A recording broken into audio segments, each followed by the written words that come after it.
Hey everybody, and welcome back to my channel. Today we are doing a different video. I have never done this on my channel before, but I'm very excited to tell this story. I know this is super irrelevant, but I got the Too Faced lip injection lip gloss and I really want to see if it works. Once again, I actually have the fan on because it is super hot, especially in this jersey. I am dying right now, but let's just get into the video and get this over with. So I'm going to be talking about the time that I got blown up, basically, in the 2011 Vancouver Riot. If you guys don't know what the Vancouver Riot is or was, or what happened, here's kind of a little backstory behind it. In 2011, there was a hockey game between the Vancouver Canucks and the Boston Bruins. So the Vancouver Canucks lost, and they were actually playing in Vancouver, so there was a huge crowd. There was people watching on the screen. So if you guys saw my last video, I actually talked about that night I got a Canucks tattoo. Yeah, I'll pop that video up there to show you the tattoo if you guys want to see it. Super embarrassing. But yeah, so I was down there with a bunch of my friends, and we were having fun, going around celebrating and whatnot before the game ended. And we were right where the screen was, where everybody was watching the game and everything like that. So we were right down there. Anyways, the game ends and chaos breaks loose. Like, I'm talking about people pushing over garbage cans, flipping over cars, smashing windows. I remember all my friends wanted to riot and all this stuff, and I was just like, okay, like, I'm with you guys. I'm not going to just, like, leave by myself. So I had to riot with them. I was just like, woo! Like, this was back in 2011, so I was pretty young at the time. So yeah, I remember I was getting trampled. Like, everybody would run towards the riot people, and they would run back at us, and we would get trampled. And I'm so small that I just got freaking... everybody just ran right over me, didn't care. So I lost all my friends at this point. So I'm like, hey, screw this, I'm leaving. So I walked right through where the screen was, and all I remember was a big cloud of smoke freaking right by me, just super, and it was super loud. My ears were ringing like no other. And at first I'm like, okay, I'm fine, like, everything's fine. It was just like a flash bomb, like, right by me. And then literally like 30 seconds later, all I remember was myself falling right onto the ground. So, yeah, so my ears were ringing, I fell to the ground, and I looked down, and my knee was just, like, bleeding so much. And I remember 10 people, like, coming, swarming me, and picking me up, and, like, carrying me out of this area. And I couldn't walk. So there's actually live footage. I was actually on the news twice.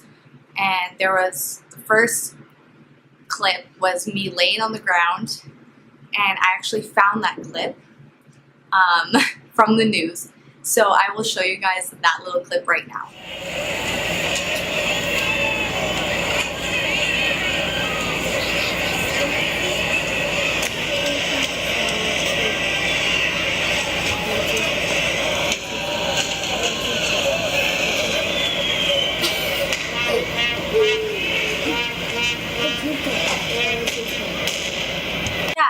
I was laying there with a bunch of strangers and policemen checking me out, and basically no ambulances could get to me at that time because it was chaos and there was so many injuries that night. It was just crazy, so I couldn't just lay in the street. So I remember this police officer carrying me to the nearest post office. It was a huge post office where people were breaking windows, and he put me in this little corner. And I was laying there. There was a security guard, like, checking in on me, like, every hour, because I was there for, like, 4 hours. So I was laying in this corner, and I heard people walking past me, talking through the broken window to me, like, are you okay? Like, do you need oxys? Like, do you need, like, to leave because I can carry you out of here? I'm like, no, I don't need any of that. I just need to, like, I was crying. I had no phone. Like, my phone was dead. Just my luck, it was dead. I had, like, a little tiny, like, phone that was, like, a flip phone at the time. So I couldn't call my mom, I couldn't call anybody, nobody knew where I was, and I was just laying there, blown up in what felt like a war zone. It felt like I was in the war. Like, outside you can hear just people screaming, like all of like the alarms in the city, and just, it was scary, like terrifying. So finally, the old cop, it was a new cop, so finally this cop came and finally took me out of the stupid post office. I was laying in for probably 4 hours, and he made me hop to the ambulance. And I got into the ambulance, there was this girl laying on a gurney, and it was just like super traumatizing. It was crazy. So I remember sitting in this ambulance, and we're going to, I think I went to St. John's Hospital or St. Paul's in Vancouver. Anyways, it was one of those hospitals. And the wait room and the whole hospital was on lockdown. Like, you weren't allowed to go in there, no family, no nothing. And like I said, I had no phone, so I got to the hospital. I was sitting in the waiting room waiting to get stitched up or whatever they needed to do. So I was sitting there, and I finally got on a payphone, and I got a hold of my mom. And I was like, Mom, you need to come get me. She's freaking out, like, what's happening? Like, are you okay? Blah, blah, blah. Like, I guess all my friends, like, contacted her and was like, we don't know where she is. We don't know what's happening and whatnot. So she, you know, if that was my kid down there, I would have done the same thing she did. She basically barged through all the cops and got through to the hospital. And it was probably, like, 4 in the morning at this point she got there. I was all stitched up. I had, like, 8 stitches or something in my leg.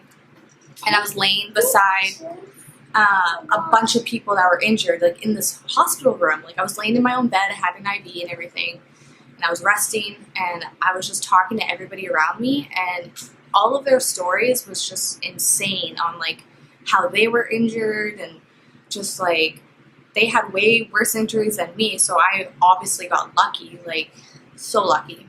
Yeah. Anyway, so my mom picked me up.